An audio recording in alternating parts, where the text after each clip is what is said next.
Okay, so I made this video, but I recognize that it is a little heavy, a little advanced.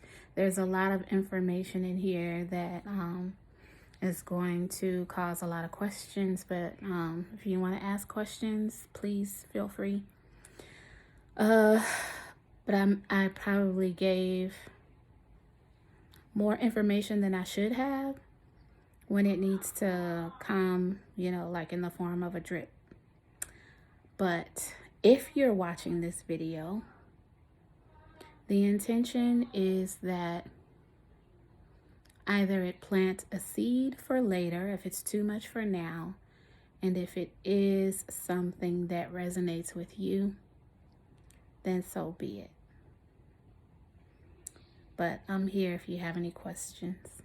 I just found a video on TikTok, and I noticed that there's a large support group of people who left the same religion that I used to belong to.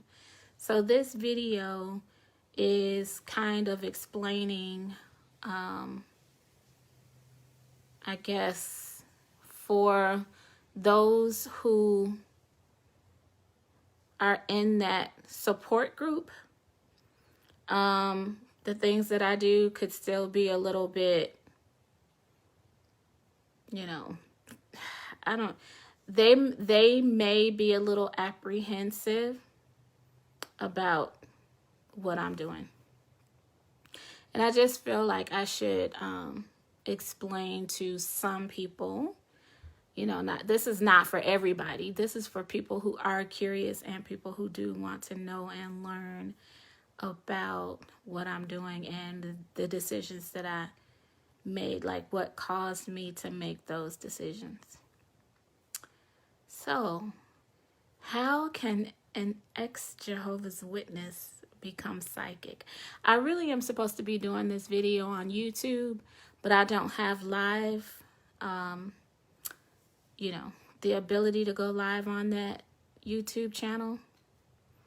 It's not my main YouTube channel, that's why. And I know I don't want to do a live video on July Wellness YouTube. So this is for the other one. I'm going to end up putting it on there.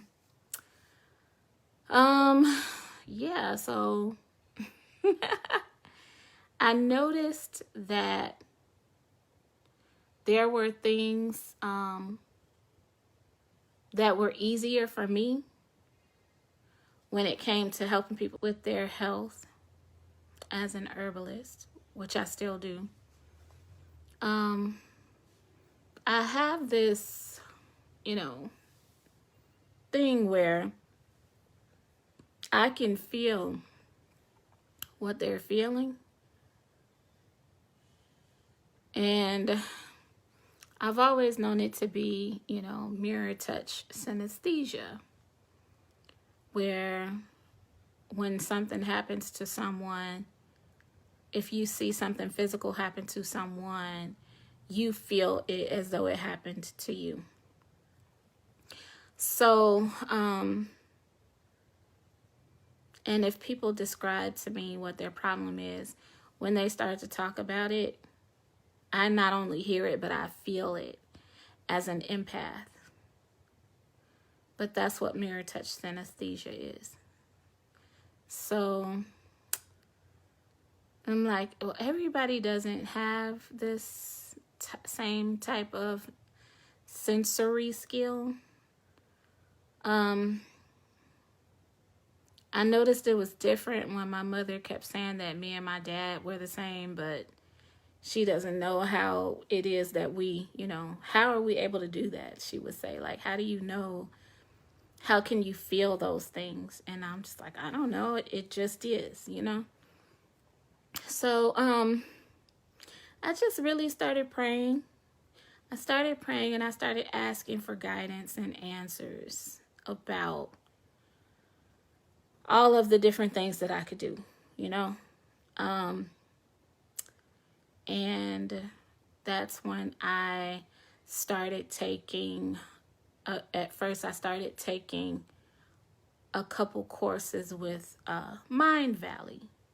So Jeffrey Allen has this course called Duality. And I learned a lot about myself. And I was like, oh, he's talking about psychic stuff. Like, oh, I'm going to get in trouble. I am not supposed to be doing this. You know, this was before I disassociated myself. But I did it and I kept it my own. Like, it was just my personal business. I didn't tell anyone that I was doing this. But everything he said made sense. It was not foreign to me. Like, I understood what he was talking about. It was like he was talking my language. And here's the thing about language. I understand the language of energy more than I understand human spoken language. And it's not that I don't understand spoken language.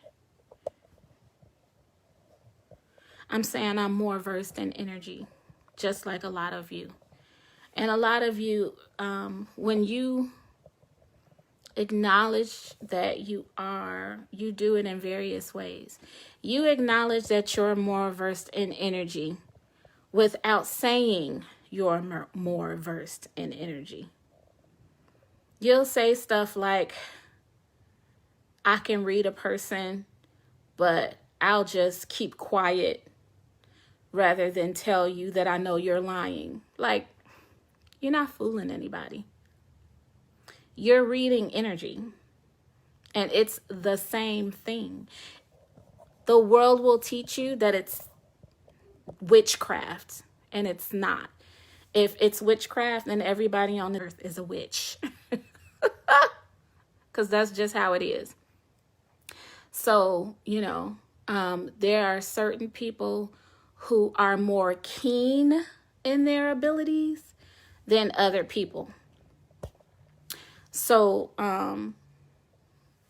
but that doesn't mean that everybody doesn't have the potential. Usually what happens is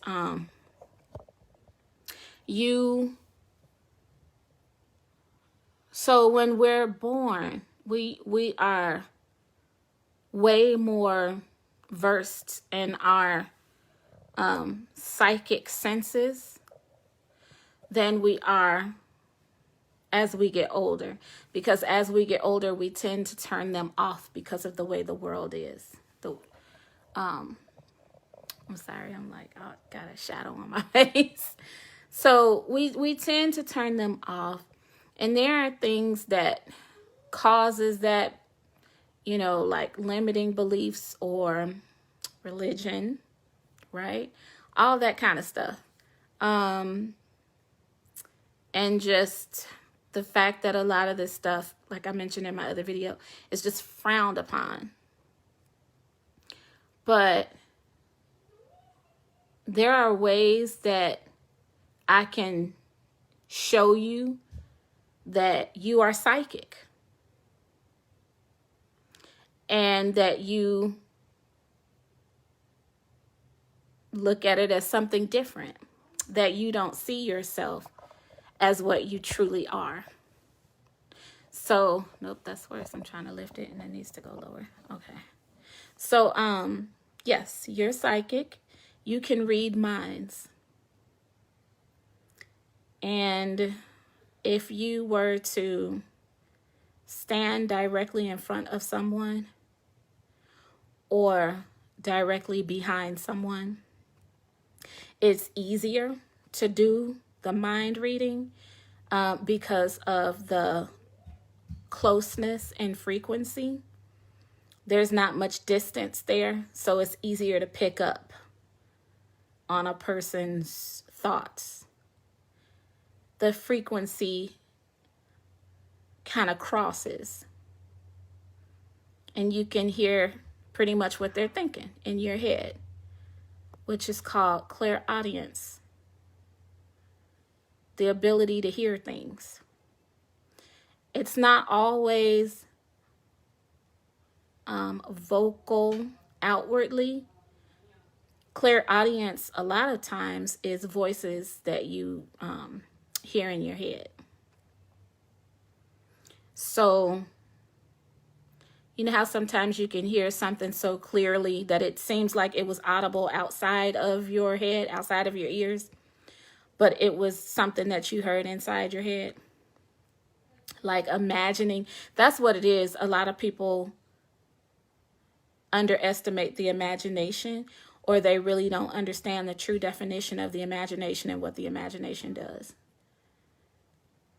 So, when someone says, you know, it was just you imagining things, that doesn't mean that it was false.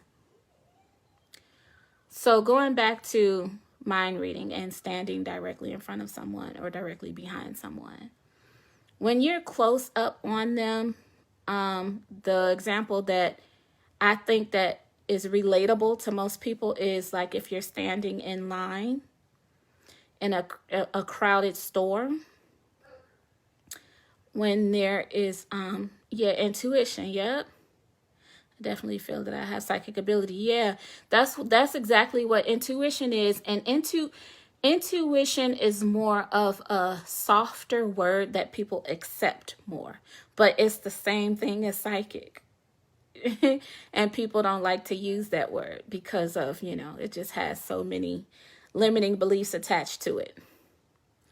So like if you're in a store, or first let me start with this. You have your own proximity, which is your aura. Your aura is about arm's length outside of you. So if you were to raise your arm straight in front of you, and also to the side of you, but straight out, your aura is about that size. It expands outside of you about that size. When someone steps into your aura, they have invaded your space and it is uncomfortable. So you hear people all the time talking about, don't you hate when people talk to you in your face and they get too close and they don't understand like space, they don't understand boundaries? That's because their aura is so, something is up with their own aura. So they have no respect for their boundary, for your boundaries, you know? So they'll get all up in your space and not even recognize that they're too close and that they're all up in your personal space, your personal proximity. That has a lot to do with psychic senses. When you feel the discomfort of someone standing in your space. And the reason why I say that's very closely related to what is psychic is because, and I grew up believing all this time that, you know, the dead were just sleeping, waiting to be resurrected. They had no thoughts. They had no activity. They were just asleep in death. But I no longer believe that. I feel that now we're all souls. All of us are souls, whether we have a human body or not. So with your aura, if there is someone with a human body or someone who does not have a human body, and if they are in your space, oh, honey, you feel it. You feel it. So if someone is in your space and your proximity and it makes you uncomfortable and you're like, what is this awkward feeling? But there's no one physically there, then, you know, that's what that is. You're picking up on those senses. Whether, you know, it's something that you believe in or not, you feel what I'm talking about. That's something that you will feel. Hey, Candace, it's something that you definitely will feel. And ever since I was young, I can feel when spirits were around me.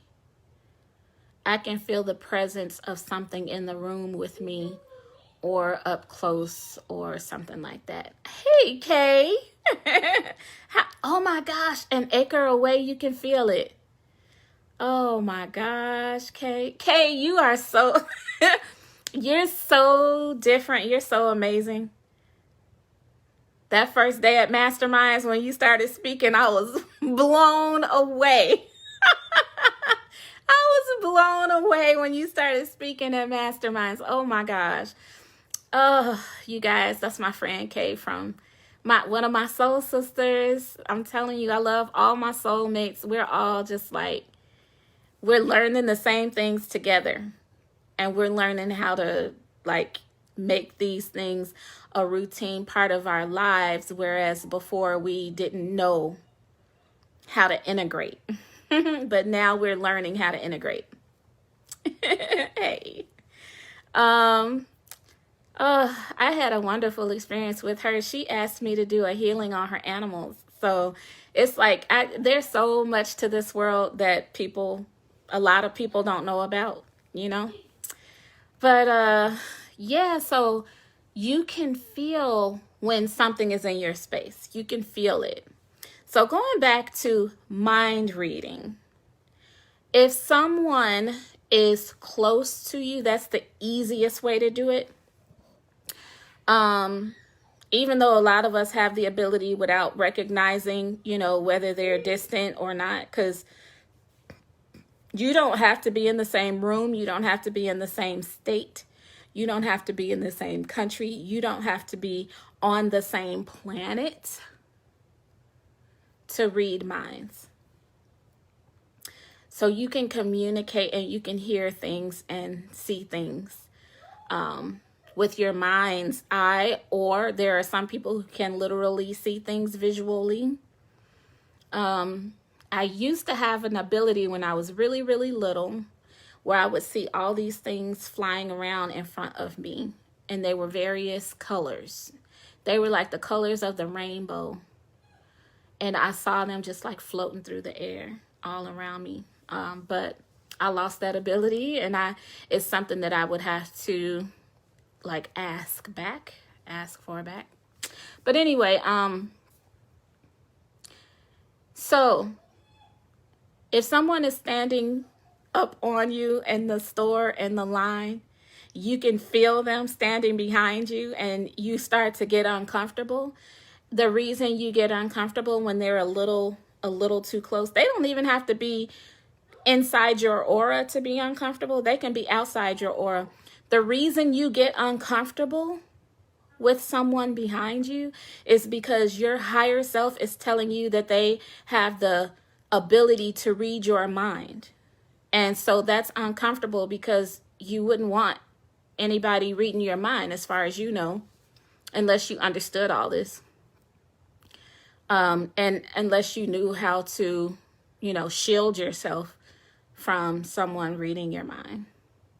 So, but that's where the discomfort comes from. These are all your natural, all of your inborn abilities that no one can take from you. And no one has a right to invade. Oh, I can go on and on. Like, this video can be hours, but like my body has been clearing itself because of the moon and all that. So I'm actually gonna have to end this and make another like part 2 or something. Because nature calls. But this is part 1. And I'm gonna put this on my YouTube channel, which is July. And yeah, I've been talking to people who need support over there because of, you know, leaving the religion. So, hey, Arletha. This is a tripped out video. You're going to want to listen, but I'm ending it now. But it's going to spark a lot of thoughts. So, I love you guys. Take advantage of this full moon energy. Do some healing, some cleansing, whatever that means for you. And if you need me, if you'd like me to send you some healing energy your way, let me know, and I definitely will. Love you guys. I will talk to you soon.